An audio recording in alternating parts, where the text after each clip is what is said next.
बिस्मिल्लाहिर्रहमानिर्रहीम। फ़िरौन को शैतान की नसीहत।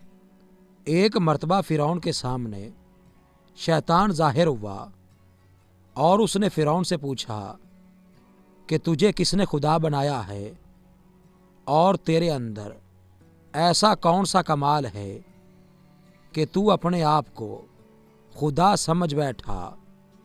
फ़िरौन ने कहा कि मेरे पास बहुत बड़ी ताकत है, मेरे पास बहुत सा सोना, चांदी, हीरे जवाहरात हैं और मैं बहुत बड़े मुल्क का मालिक हूँ।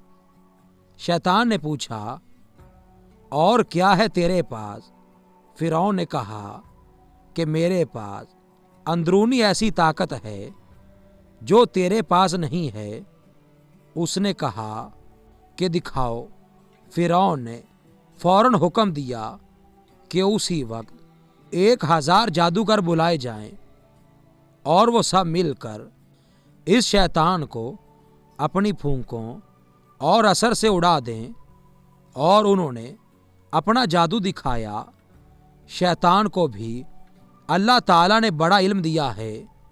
शैतान ने एक फूंक मारी जिससे सारे जादूगरों के असरात ख़त्म हो गए।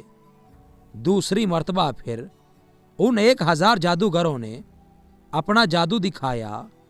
शैतान ने फिर एक फूंक मारी जिससे फिर उनका असर ख़त्म हो गया। उन जादूगरों ने फिर आखिरी जादू दिखाया। शैतान ने फिर एक फूंक मारी और हंसकर कहने लगा कि तुम अगर ऐसे 1000 जादू भी दिखाओगे तो मेरा कुछ बिगड़ने वाला नहीं है, सब हवा में तहलील हो जाएगा। ऐ फ़िरौन, याद रख, मुझे अल्लाह ताला ने ऐसी ऐसी चीज़ें अता फरमाई हैं, लेकिन फिर भी अल्लाह ताला ने मुझे अपना महबूब नहीं बनाया और मुझे अपना फर्माबरदार बंदा मानने से इनकार कर दिया। और तू खुदा का नाफरमान है, तू रब कैसे हो सकता है? उलमाए किराम इस वाक़या के बाद लिखते हैं कि इंसान अगर खुदा की नाफरमानी शहवत की वजह से कर ले तो उसका गुनाह अल्लाह ताला मुआफ़ फरमा देते हैं। नफसानी ख्वाहिश की वजह से अगर गुनाह सरजद हो जाए और इंसान अपने गुनाहों से तौबा कर ले तो अल्लाह ताला उसको मुआफ़ फरमा देते हैं। लेकिन अगर कोई तकब्बुर और गुरूर करे उसको तौबा की तौफीक नहीं देते। यानी तकब्बुर और गुरूर की वजह से तौबा जैसी नेमत से महरूम हो जाता है।